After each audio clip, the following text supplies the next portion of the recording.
guys. Welcome to the Second Bedroom Show.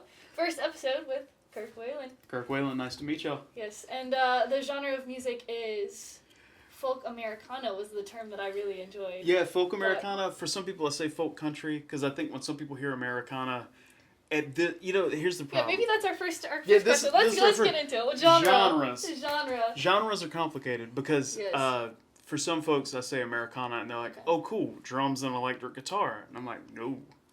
Oh. Yeah, because Americana, a lot of times they'll be full bands and they'll have more of a full sound. Okay. So I've been with like a lot of like stringed instruments. Yeah. Okay. Yeah, that makes sense. It's almost like folk rock, but like the modern version. Okay. Where there's like folk, acoustic, and electric. Okay. So. Interesting. Yeah, but as long as country. folk's in there, people normally get a good idea. Yeah, so folk country definitely... normally does it. Yes. Yeah. Cool. And kind of the reason we're here, well, we met at Oddbirds, and you were playing, not Oddbirds, I say that every time, Old Coast. They're right Old next Coast. to each other, though. Yes. It's easy to confuse. Yes. And you have an album coming out. I do. March 21st. March 21st. Yeah. The folks over at Spencer Abbott's have been super gracious, and I'm going to have an album release show there, and I'm super stoked about it. It's going to be a good time.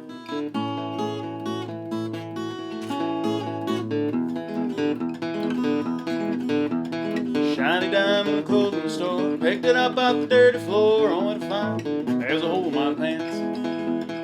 Paid my rent just a little too late, and I ain't got much food on my plate, and all my sugars seem to be filled with ants. Keep trading the day for tomorrow, with each dollar I borrow. Keep trading the day for tomorrow, every day. Sight was hurting me late last week, and I thought it might have been the way I eat, so I decided to sit myself down for a spell. Woke up in a hospital bed with an IV hanging above my head. These medical bills got me feeling quite unwell. Keep trading the day for tomorrow, with each dollar I borrow. Keep trading the day for tomorrow, every day. Every month when the bills come due, close my eyes and I think of you and how you just disappear without a trace. Oh, they keep on bleeding me dry. This turnip might just stop and die, and I'll see you again maybe in outer space. Keep trading the day for tomorrow, with each dollar I borrow. Keep trading the day for tomorrow, every day.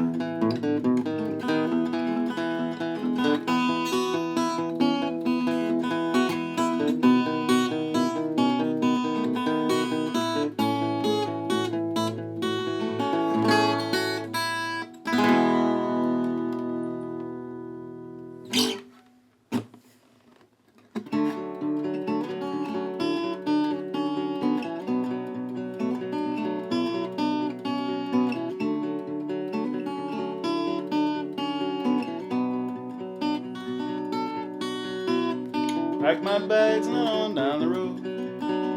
Gonna see if this red clay can lighten up my load. Sure has been sweet with all of you, but I gotta hit that highway before the day is through. And I don't know, but I've been thinking about them pine trees against the setting sun. My little world, it's been shrinking. I got to get to work before it's gone.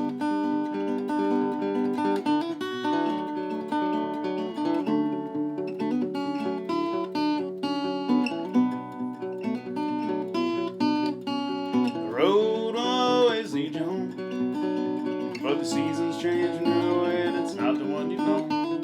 That ain't no reason to stray. Ties them in before the end, I'll make a better day. I don't know, but I've been thinking about them pine trees against the setting sun. My little world, it's been shrinking. I got to get to work before it's gone.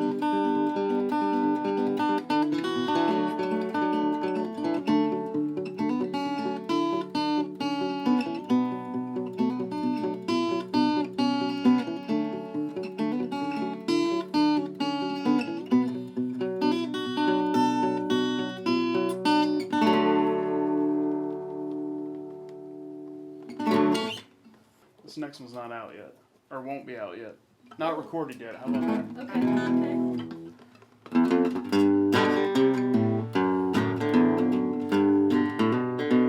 Okay. Hanging out in a parking lot, trying to organize my thoughts, trace the steps that led me back to here. Last year was such a blur, sleeping on the furniture, through my foggy windshield, it all seemed so clear. But the street lights up above me and then won't raining down. Pavement seems to know me everywhere in this old town. My welcome's wearing thin with everyone I know. Dear parking lot, I love you so. Dear parking lot, you're the only one that knows. Thinking about what I could have said, all the books that I could have read, to elevate the state that I'm in. When you're staring down a broken heart, it's hard to know where to start. When peace is the only prize that you hope to win. But the street lights up above me and the won't raining down. Pavement seems to know me everywhere in this old town. My welcome's wearing thin with everyone I know. Dear parking lot, I love you so. Dear parking lot, you're the only one that knows. Dear parking lot, I gotta go.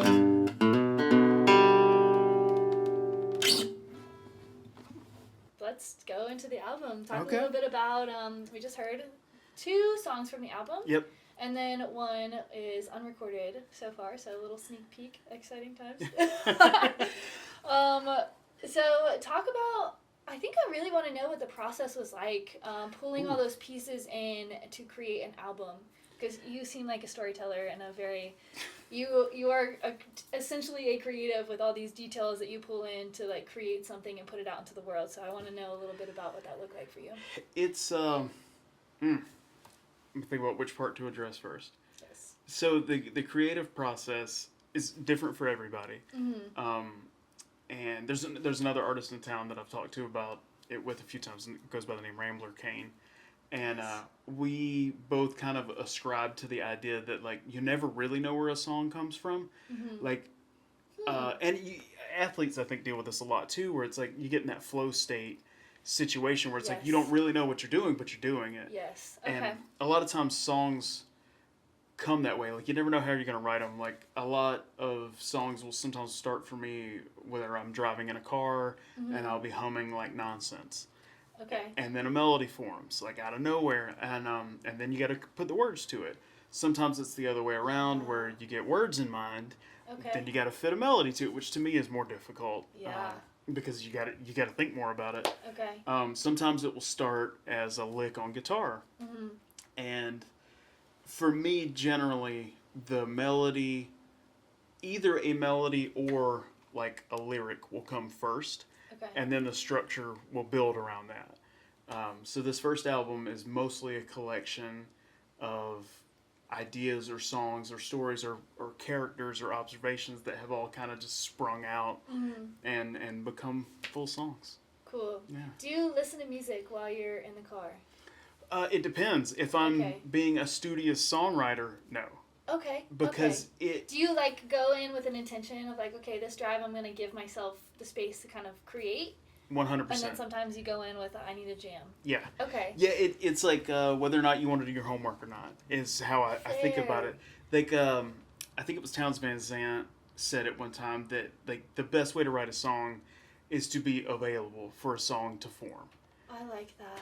If it's one of those things where like if you really are like I've got to write a song today, you're probably going to write a bad song, you know, because you're really forcing it to happen. But if you kind of, it's that critical brain thing. Like I think as creatives, we all deal with this. The more you think about stuff, it's almost like the more you choke it. Yeah. But if you can get out of your own way and stop overthinking it, you're more likely to come up with something that's like authentic or true. Mm-hmm. And the second you start, so there's like two stages. There's the writing of the song, Mm-hmm. and then the editing of the song. And for me, those Oh. have to be completely separate. Yeah. Because if I edit while I write, trash. Yes. It's Okay. just bad. If I Interesting. write it and I with way too many verses, I'll come back 3 or 4 days later, Yeah. and then I'm like, okay, that line doesn't make sense. This doesn't reinforce the story. Okay. But if you try to put those two disciplines together, it's like a recipe for disaster. Thank you for saying that, because I do that a lot with my writing. I'll be just like in the flow of just like pouring things out and writing, and then all of a sudden I'm like, okay, I'm gonna put this on Instagram or put it on YouTube. How am I gonna tell this story? How am I gonna tell what my lessons? And then all of a sudden everything stops, Yeah. and I can't go back to. Yep. I have to like almost like pull myself out of that space and like back into just like having this clarity of just like letting it come to me. Yeah. Yeah. Yeah. That's so You've interesting. got to like get when that creative moment is happening. It's like get Mhm. all the water out of the well, put it in a jar, then come back to it Yeah. and try to like pare it down. Yes. Yeah. Filter because- it out a little bit. Yeah, doing it all in one pass, it's just you get fatigued, you start making bad decisions. Huh, fatigue. That's an interesting, I guess, way to label it. Well, I tend to think of creativity as, for whatever you're doing, like videography, illustration, whatever, as a muscle. Mm-hmm. And when you're on, and as you know, like some days your body performs fantastically. Mm-hmm. Some days it doesn't. Some days you can run 10 miles. Some days running a mile feels like the hardest thing you've ever done. Yeah, yeah. And you don't get to choose. You don't get to tell your body, hey, no, Fair, okay. we're doing this. Mm-hmm. And because when you do, it's like, okay, am I going to survive this? Yeah. You know, like it's pain now. It's not a joyful thing. But if you can reel back and just get all that stuff out, get all the creativity out while it's there, and not choke it with the editing process. Yeah. is normally how you get your best results, I think. But, Okay. So, I'm going to have two questions okay. of the same coin. The song on your album that came with your like most comfortable organization, that flowed exactly the way you wanted it to, and then the opposite of that, the one that took the most work to craft. Oh, okay. And then you can tell the stories of those songs a little bit too. I would say the one that came with the most clarity was actually one of the ones I played down the road. Okay. And it was written, a friend of mine requested a song. He was like, can you write a song like this that I could use in a project? Oh, okay. I know, and I thought, yeah, sure, we'll see how it comes out. Yes, that's tough. Weirdly, I immediately had an idea, and it turned out I like to write from a lot of different perspectives, but this one really came from me. It was like a very personal song, Wow. which I wouldn't have expected. Inspired by somebody else. Yeah, you Interesting. never know what's like how it's going to shake out. But yeah, even though somebody else requested it, it became a very personal song for me. And I think I had the whole thing written, including like there's a repeating melodic lick that I play on guitar. It was all done in like a day and a half, which is like ridiculously fast for me. You know? Yeah. So that one just kind of fell out of the sky. It hit at a perfect time. On the album, the one that was definitely the most difficult for me, and this is a little bit of a longer story, but I had a grandmother who was dealing with dementia, and we spent a lot of time with her. And one day, it was really early on in the dementia stage, she hopped up and recited a poem that she remembered from her youth, and just like with all the gusto of a Shakespearean actress. Wow. Just like in the middle of the room, this whole thing. And she was a relatively reserved little Southern lady, you know, so it was like so out of character. Okay, yeah. But it became this barometer where I was like, okay, I can kind of tell where she's at in her dementia progression through how much of this she remembers. Wow. And I was like, oh, she loved music. She was a mandolin player. So I set it to song, or that was the goal.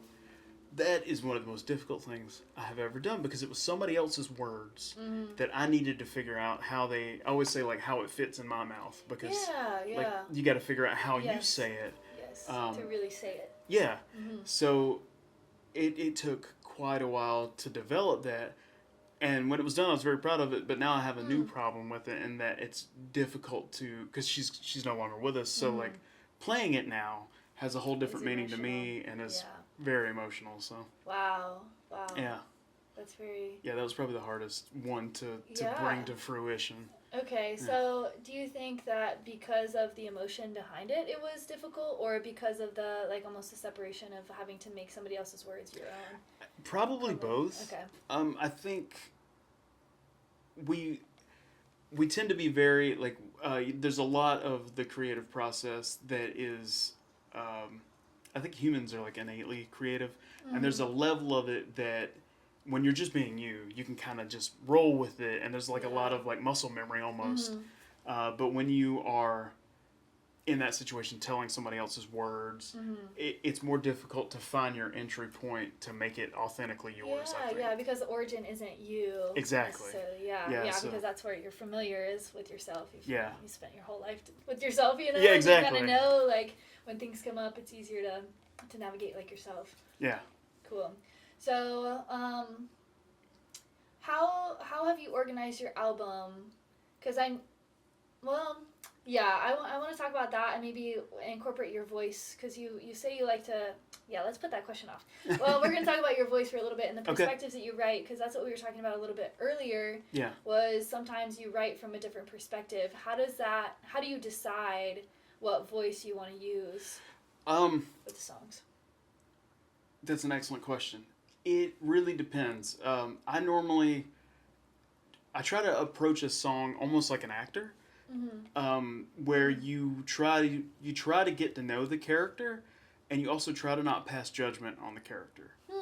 I have a couple of songs that I've written from the perspective of somebody who just cannot do right and won't do right, even though they want to in their heart. And it's very easy to write.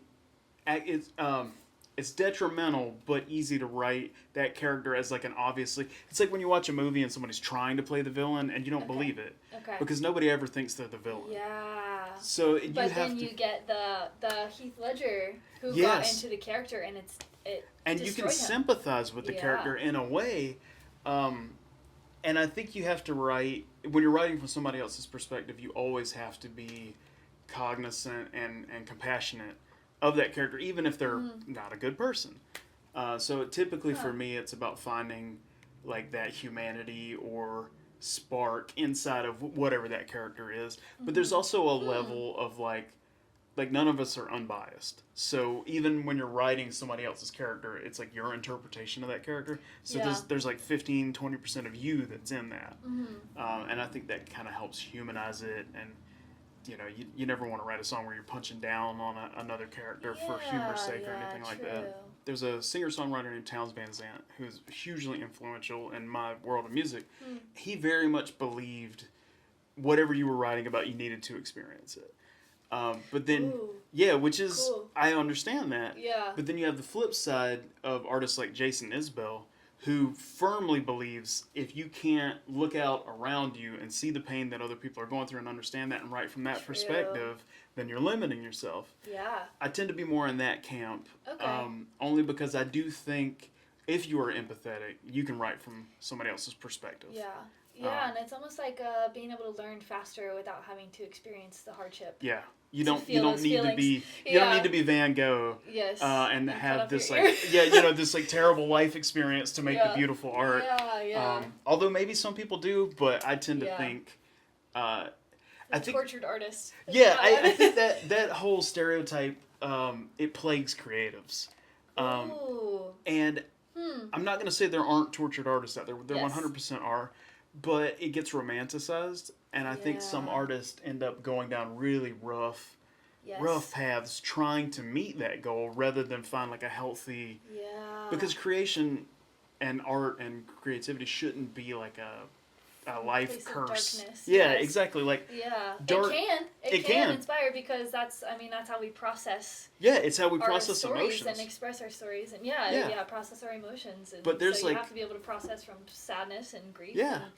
But there's so all much this- darkness in the world already. You don't necessarily have to seek it out to Yeah. understand it. Yeah. In my perspective. Yeah, exactly. Yeah. Yeah, you just kind of look around you and Yeah, there's and, plenty, unfortunately. Yeah, unfortunately, yes, and that's like part of our job as creatives is to be able to take that and say there's a bigger story to it, you know, and there's hope beyond it if we can just like exist outside of that and just know that that exists, but there's also good. Yeah. Plenty of good that is moving forward, you know. Yeah, and sometimes illustrating the bad can help other people not feel so alone. Oh, true. So, in your album, is there, I mean, I'm sure there's storytelling throughout, so how did you piece all these songs together, coming from, I mean, one that has so much depth with your grandmother, and then one that came from a friend, and how did you pull all them together, order them, and, like, what was the decision in that? I wish I could say it was thoroughly thought out. It wasn't. Okay. I went through. Well, there's only so much you can think about. Yeah. It really is. I'll put a lot into the song, and then okay. I kind of just went through and picked the ones that I felt. So I really enjoy performing live and seeing what songs resonate with an audience. There's something about an audience that you can write a song and you play the song for yourself and it's fantastic. But when you when somebody else hears it, you hear it differently. It's almost like the audience is the missing link in the song. Wow, It's very this cool. strangest thing. Like, I have listened to mixes of a song by myself and thought it's perfect. The second somebody else was in the room and I listened to it again, I heard it completely differently. Oh, this is too loud. This phrase isn't working. Because it gets you out of your own head and you start thinking about how somebody else sees it. Yeah, which is, that's interesting because, I mean, I feel like that happens to me a lot. Yeah. It's just like you sit down and you like talk about something or you say, and then you show somebody else and they're like, and then automatically you get self-conscious about what you're looking at. Whether it's like a funny meme, I think is like the example you're that like, I was looking for. It's like, you're like, oh, this video is so funny, look at this, and they're like, oh, maybe it wasn't that funny. Yeah, but it's like, okay, how are other people perceiving this? Because it is important. It is a missing link. It's a two-way street, and that's why it's important for relationships to exist for artists. Well, and I think so music and art in general is communication. So going back to what we were saying earlier, you can't write a thing thinking about how somebody else is going to receive it. But once you've written it, then you can look at how somebody else is receiving it and kind of like tailor. Translate it to something that's digestible for somebody with different perspectives. They go, this isn't working. This is... so a lot of it was that, just knowing what songs always got the best reactions live. Okay. Yeah. And also trying to have like an arc. Because, I'm just one guy. And you don't want every song to sound the same. So picking a little bit of a trajectory as far as like, tempo, speed, and kind of stuff like that. And a little bit of an emotional arc. Like, not all my songs are serious or heavy. Some are kind of goofy. I'm goofy, Fun. so, you lean into that. But having a little bit of all of that. A little buffet. Yeah, I like that. I like that a little bit different. And I think, skipping back a little bit, the empathy is also a really key characteristic in being able to translate your... so if you are so self-consumed, you almost miss the audience piece. Yeah. And so being able to like bring that full circle, the empathy is a skill that you kind of need as an artist too. And I love seeing an artist who can look at their own work and just say, this is a masterpiece, it's perfect. But it doesn't leave you any room to grow. And I think being able to put something out there and realize that it's not perfect and kind of see how people receive it gives you room to grow as an artist and a space to develop. True. And part of, as I'm like formulating my YouTube and thinking about like how to reach more people, you have to be able to communicate with more people. So being able to reach this group, this audience, and understand the way they think and what communicates with them, and being able to communicate with that specific audience, but also like the variations around it. You almost have to like be able to encompass it all. It's always a journey though. And like vulnerability. Well, that kind of speaks to vulnerability. Vulnerability is everything. Yeah. Okay. How have you navigated that? Because it is a very intimidating space. It is. For a lot of people. How have you navigated being more vulnerable? I think for vulnerability, I think some people hear vulnerability and they think that means I need to spill out every personal detail and all my pain in front of another person. I don't see it that way. I think you can be 100% vulnerable with an audience without necessarily giving up everything that is you. I personally believe in a little bit of separation so that you can, maintain your sanity and like stay healthy. But to be vulnerable and to not have everything, if you write or perform purely from a place of ego, it's only going to work. Like, it works in rock music because that's the aesthetic, right? Okay. But in something like folk music, country music, and not to bash on any particular genre, but modern country, I find a lot of times lacks that kind of vulnerability. There's a lot of like bravado, and some people love that. But for me, the best thing about folk and country is that it's like punk. It's so simple. It's so direct. If it's not honest and if it's not vulnerable, what is it? Like, rock and roll can do the non-vulnerable thing because it makes it better. Nobody wants to hear AC/DC sing a song about how sad they are. It's just that's the thing. They're angry. Exactly. But in something like folk or indie kind of music, like you need to be vulnerable. Okay. Because that's what works best in those. That's what makes it so good, in my opinion. Yeah, and maybe it's like the vulnerability of a sensitive emotion, because anger is something that I feel like you have to be vulnerable in the fact that you need to be able to look at yourself and understand like what anger looks like and then be able to communicate that. But it's kind of an accepted emotion in America specifically. I know it's and I think a lot of people are happy. Like those are two but sadness is something that people really have to like cautionarily approach, and so it's like. But I think a lot of people too don't realize like anger is the expression that hides the vulnerable emotion. Okay. Like you're not angry because everything's fine. True. You're angry because something hurt you. Yeah. Oh. And that's the part nobody wants. Nobody wants to talk about that. They want to be the tough one. Yeah. And it's like you want to be tough because you got hurt. Yeah. Why not talk about that? Because anger gets you nowhere. It like I don't want to say that because there's a time and a place. Yes. I love my anger music. Yeah, me too. Because it's very motivating. Yes. Oh, yeah. It's motivating, but the problem is always like if you get too angry or too sad, it stops you from moving forward. Yes. Because you're like wallowing in the emotion rather than like moving forward. Yes. So. Yeah, I was actually listening to something this morning that said that is like when you find yourself in like a place of sadness or anger or whatever, use it. Take the motivation and allow it to be, and because the emotions are guiding. Like our feelings guide us either towards or away something, if it's a happy emotion, we go towards it, and if it's sadness or whatever, we kind of like navigate away from it, and that's what they're intended to do. Yeah. But as soon as you start to wallow in the sadness, it becomes unhelpful. Yep. And so, it is like this fine line of balance of being able to pull the motivation from the anger and then not let it take over. Yeah, not let it dominate. Out of balance, yes, yeah. Exactly. Don't tell yourself you don't feel the emotion, but don't just live in the emotion. Yes. Be a complete person. Have it all, Right, like step away and like manage the sadness and address the sadness, and then you almost move into anger to be able to process it all, and then you step into, now we need to focus and move. Yep.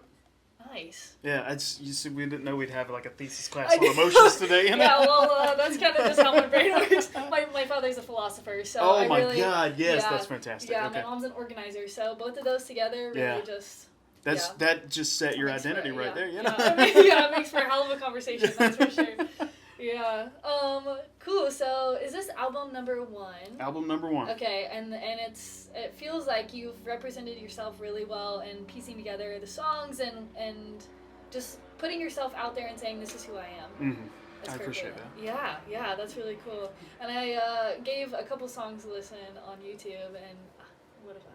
Yeah. Trading Today is probably one of my faves. Oh, I'm glad. Yeah, it's really nice. So the message is really nice, and then the sound is really beautiful. And that was the first song you played today. So. Yes, it was.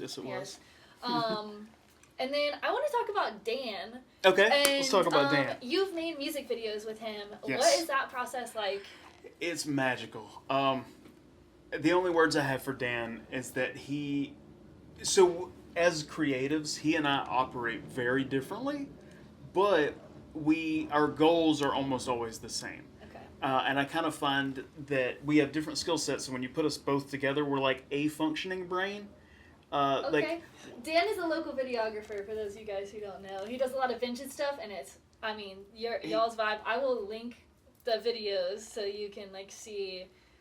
He's also like the nicest guy in the world. If you Yeah. ever see him anywhere, and it's easy to see him, he's very tall. He's tall.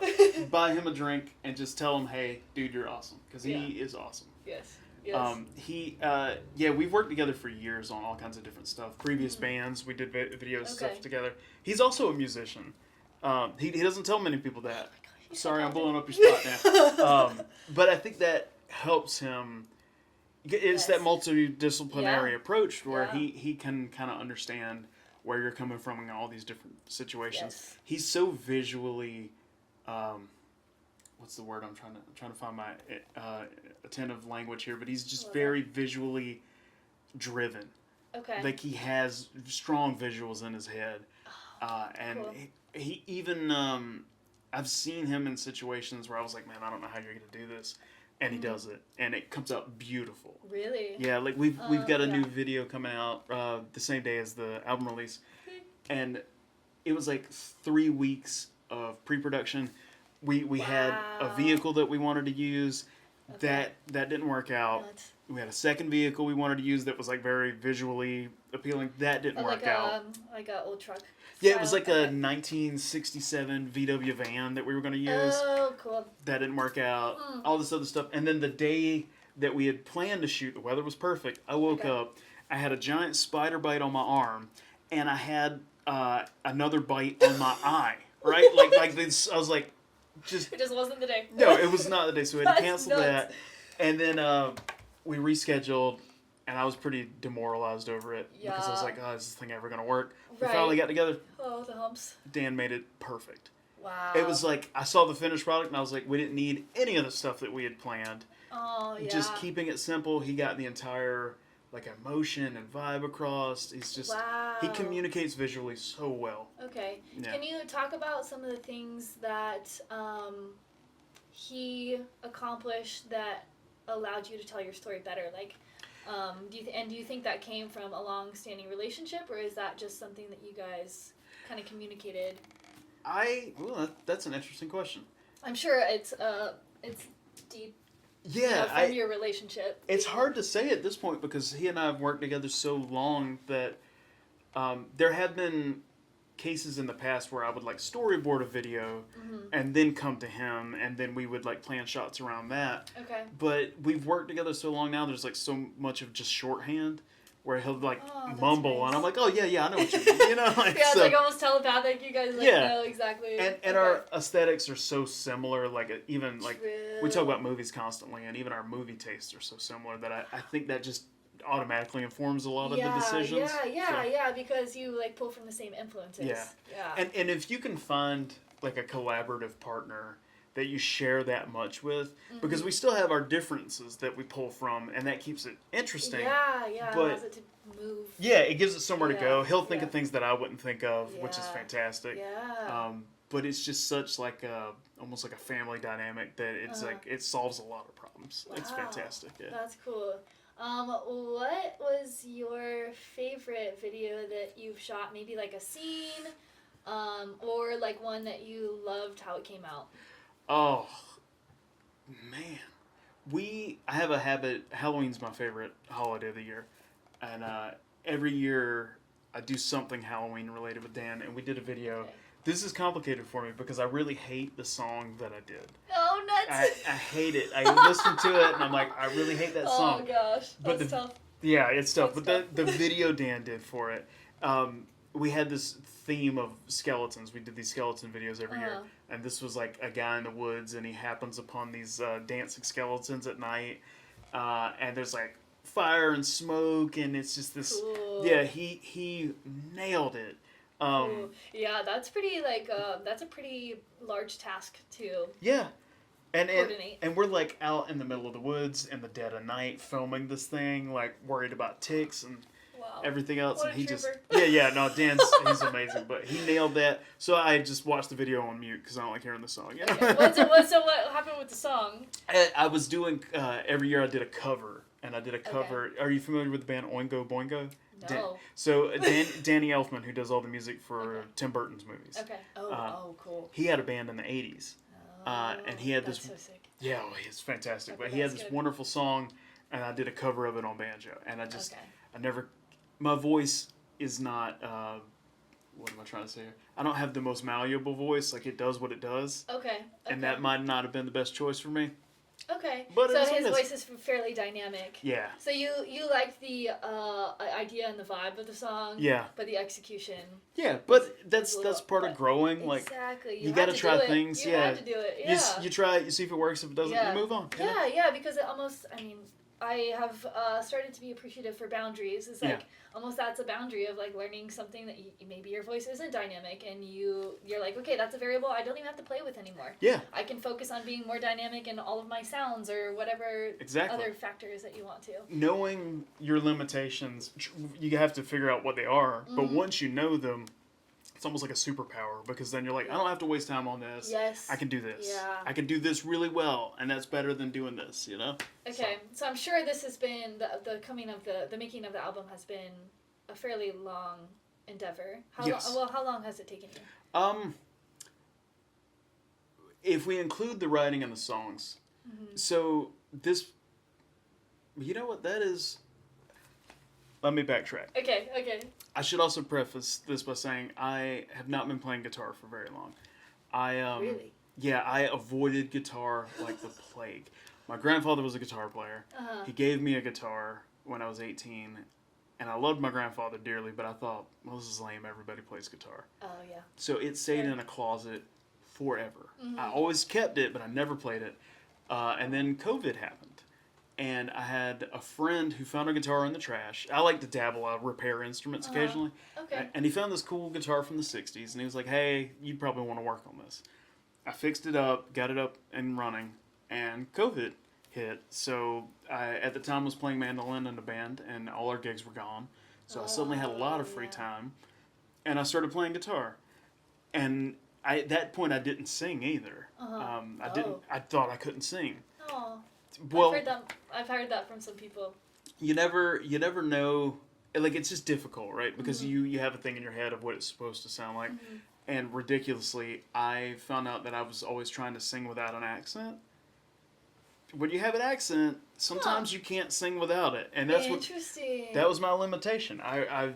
Once I realized that, I was like, oh, I can do this. I just do it this way. Okay. So I started playing guitar and singing right in 2020. Probably started writing songs in 2021. And I would say all the songs on this album were written in 2022 to 2023. Okay. And I started recording them in 2024? Okay. Yeah, so 3 years. Okay. Yeah. So my question was going to be, and you kind of answered this, some of the things you learned along the process of putting the album together. And maybe let's just start from like when you actually started, not necessarily the songs, but recording. What you learned about yourself. Ooh. What I learned about myself is, I think every creative person needs to know their workflow. And for me, like, I come from a background of like illustration. I was an illustrator for years. And I already knew this about myself, but I feel like in life you learn the same lessons over and over again. There are painters and illustrators who can spend 11 hours on a piece, and that is amazing. I'm not that person. Yeah, same. If I can't achieve the goal in like 30 minutes, I'm going to get burnt out and move on. Yeah. Musically, I'm the exact same way. Interesting. It's in the creative side of it. I can play music for 4 days straight and not get tired, but to create something, it's got to be... And then move in and out. Yes. Yeah. Yes. And recording is the same way. Like if I do... I quickly found out if I have to do more than like 3 takes of a song to get it right, then it's going to sound terrible because my heart leaves and it's just not, the energy's not there. So I always need to be very much like, it's got to be right there and play it and be done. And don't do 18 takes because it's just going to get worse as you go. It degrades a little bit. Yeah. That's interesting. So do you record your own music? I have worked with, in the past, no, but in this project, yes. I started learning. I had the opportunity to go to some pretty great studios with some of the other bands I was in and like kind of observe and learn the process. Yeah. So I really took a solid year of like research and study and then use this as my project to understand recording. Nice. Yeah, so I recorded it and mixed it, but the mastering I outsourced because I don't understand that. Okay, yes. Yeah, that makes sense. Yeah, and that's what I'm starting to learn about myself as well is I need space, so it would be hard to set up like a specific...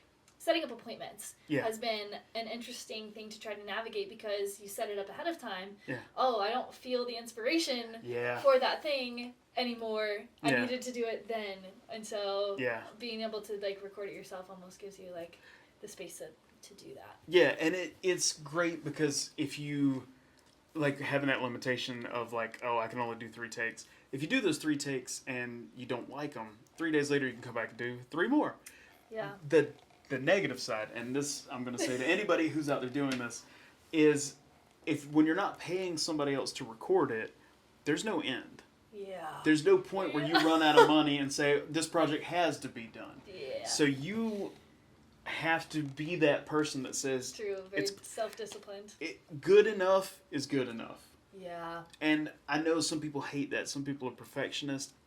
You can't get anywhere with perfectionism. No, you can never achieve perfection. It is a noble goal. Yes. I respect it. You can't hit it. No. Because you're always expanding and always learning new things, and so you're going to always have something to edit, something to edit, and that's why it goes on forever, is because it could be an eternal project that always evolves with you, or you can just let it be a mark of that time, that with what you knew, with what you had. Exactly. It's a time capsule. Yes, exactly. And anytime you watch interviews with any artist talking about their past work, they're gonna say, I didn't really like how this went. That's not what I intended. With all these justifications that come in there, they're like... But as an audience member, you hear it and you're like, that's the most beautiful thing I've ever heard in my life. Right. Because something happens in between, and you can't account for that. Yeah. You know, so... Yeah. What I always, my best friend and old roommate, she made that, and she is very much just like... Sometimes she gets frustrated trying to put it out, and what I realized is like, we're trying to, and I get the same way. I'm like, I'm not a drawer, but I would love to, like, there's pictures in my head that I would love to get on paper. Yeah. But I don't have the skills to do it, and it's like, you have to, so you get all this access to information and these ideas because your brain is so imaginative, you know, and then the physically getting it into the world is the part where you need skills and you need all these things. So you either hire somebody to do the skills and it cuts down on the time, or you learn the skill to be able to do it. But it is, I mean, we're human. It's a faulty process, you know? Exactly. We're not perfect. Yeah. But I think the thing to always remember is, like, done is better than perfect. Yeah. And even if you do it and it's not exactly what you had in your mind, it is going to be a good representation of what you meant for someone else. Yes. Yeah. And you learn, like, and you grow. Yeah, and the faults are what makes it special also, and relatable. And I read something, and I wrote it down so that I would always see it, is when you aim for perfection, you land in boring. Yeah. And that was also, like, that was something that really, like, helped me with my perfectionism. I'm like, okay, like, if I put out this perfect thing, it can be overly intimidating, and so if I let it out, I let these flaws hang out, like, it's relatable, and people are like, you know what, like, I can do that too, and that's what I want out of my art, is for people to be like, you know what, I'm gonna try that. Yeah. Or whatever my version of that is, like, I'm gonna go for it. It's a whole other thing when you want to make the thing, like, I always think about it when people buy, specifically as a musician, you buy the $5,000 or, you know, $12,000, whatever, the beautiful guitar that you want to hang on your wall. Yes. And it's like, that's great. I'm glad you could do that. But for me, I want something that I'm not afraid to play, that I'm going to go out there and you can't, somebody one time told me, like, never be too precious about your art, because I like that. You'll never put it out. You'll just want to coddle it, or you'll spend 10 years on that one album because you want it to be perfect. And And then 10 years are gone. And they're gone, and also in 10 more years, you'll still look back at that and think it's not perfect. True. Like, you can never hit it, so why wait? Exactly. Just go make stuff. Just go make stuff. Learn as you go. Yeah, go make stuff. That's what we're saying. Yeah. Well, I mean, I feel like that's a pretty good final thought. But final thoughts, anything you want to share that we haven't touched on about the album, about your story specifically? What I always like to tell people is we all have limitations. Mm-hmm. Some people let their limitations define them. Some let their limitations give them a place to go. Like we talked earlier about things not being perfect. There's so many things out there that we love because the director or the musician couldn't do everything they wanted. Like I always think of the Beatles. Like they recorded some of their earliest stuff on like 2- and 4-track recorders. They didn't have infinite amounts of tracks like we do now, which limited what they could do and made them be more creative. Like limitations make you creative. You'll find new ways around things. You'll solve things in a way that other people won't because you have to.